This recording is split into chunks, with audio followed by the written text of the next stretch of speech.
I thought the kiss would fade. I really did. I thought it would dissolve somewhere between the sound of the waves and the bus engine pulling away. Just a moment. Just skin touching skin. Just a mistake made out of weakness. But it didn't fade. It followed me. Everywhere. The bus ride home was longer than usual, or maybe it only felt that way because my body refused to relax. I sat by the window, arms crossed, forehead resting against the glass, watching the city smear into lights and shadows. My lips still burned, not in a pleasant way, in a memory way. I replayed it over and over again. The way it wasn't rushed, the way it wasn't hungry, the way he didn't try to pull me closer. Just a kiss. And that was the problem. If it had been messy, I could have dismissed it. If it had been desperate, I could have hated it. But it was simple, and simplicity is dangerous. I pressed my tongue against my teeth. Stupid, Masha. You knew better. I closed my eyes and tried to breathe, but my chest wouldn't cooperate. Because for the first time in a long time, something warm had entered my life without asking permission. And warmth makes you careless. By the time I got back to the bar, it was already late. Most of the lights were off. The front door was locked. I slipped around the side entrance and went in quietly. The familiar smell hit me immediately. Wood, alcohol, old fabric. Home, or whatever this had become. I moved through the back hallway, careful not to make noise.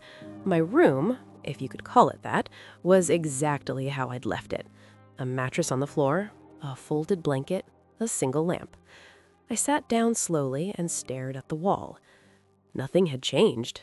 And yet, everything felt different.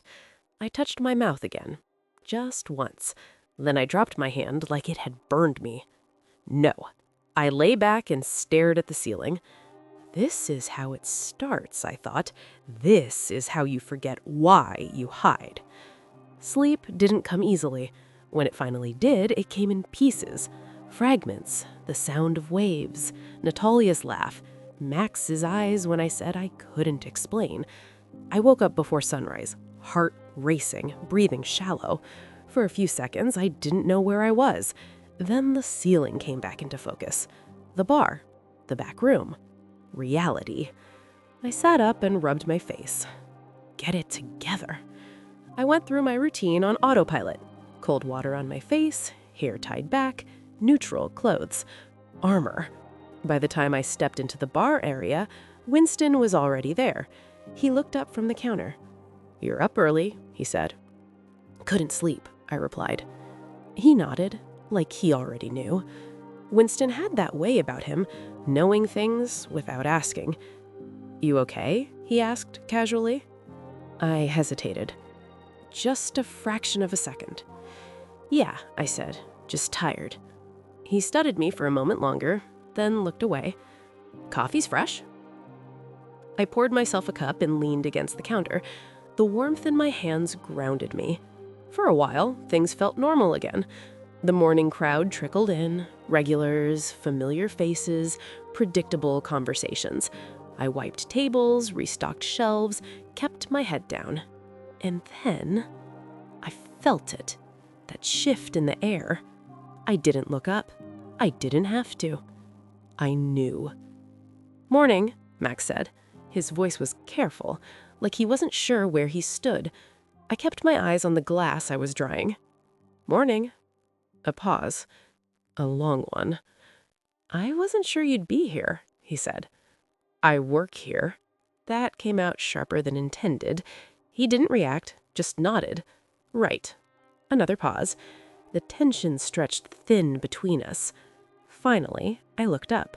He was standing a little further away than usual, hands in his pockets, not smiling, not pushing, just present. And that made everything worse. "How was the bus?" he asked. I blinked. "What?" "You said you liked bus rides," he said. "I figured I'd ask." I swallowed. "Fine," I said. "It was fine." He smiled then, soft, not triumphant, relieved. I'm glad. Silence settled again. I hated that my heart reacted to his presence, that my body remembered the warmth before my mind could stop it. This doesn't have to be weird, he said finally. I scoffed quietly. It already is. He nodded. Yeah, he agreed. But weird doesn't have to mean bad. I turned away. You shouldn't assume things, I said. I'm not. I'm just here. That was the problem. He didn't demand explanations. He didn't push for more. He didn't act like the kiss meant ownership. He let it exist as it was, and that made me feel seen, which terrified me. The rest of the shift passed slowly. We didn't talk much, but we kept finding each other's eyes. Across the bar, between movements, in reflections. Every glance was a reminder. At the end of the day, I was exhausted. Not physically, emotionally. I stayed behind after closing, wiping down the counter again even though it was already clean. Winston pretended not to notice. When I finally turned around, Max was still there, leaning against the wall near the back, waiting. You don't have to, I said.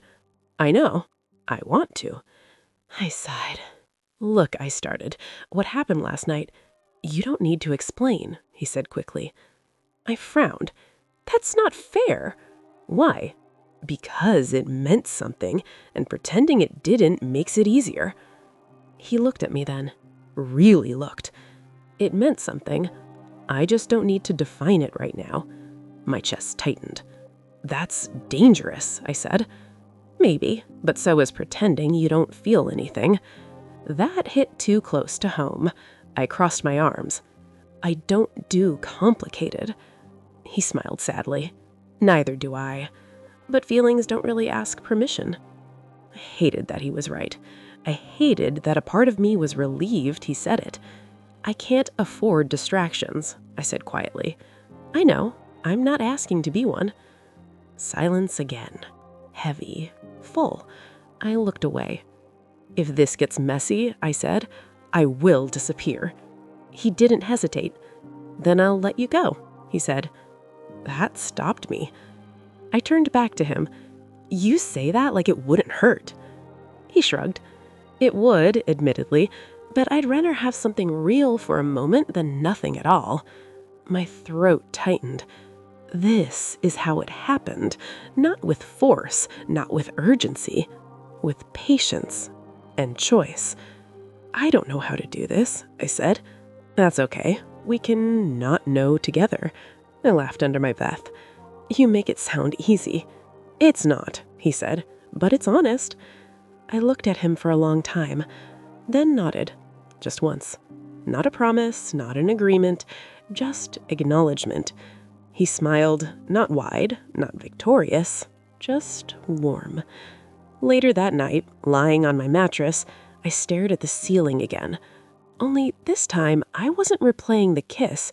I was replaying the conversation, the way he stayed, the way he didn't chase, the way he didn't run. And that scared me more than anything else, because danger was something I understood, but safety made you want things, and wanting things was how you got hurt. The worst part, I wasn't wondering if this would change my life. I was starting to understand why it already had.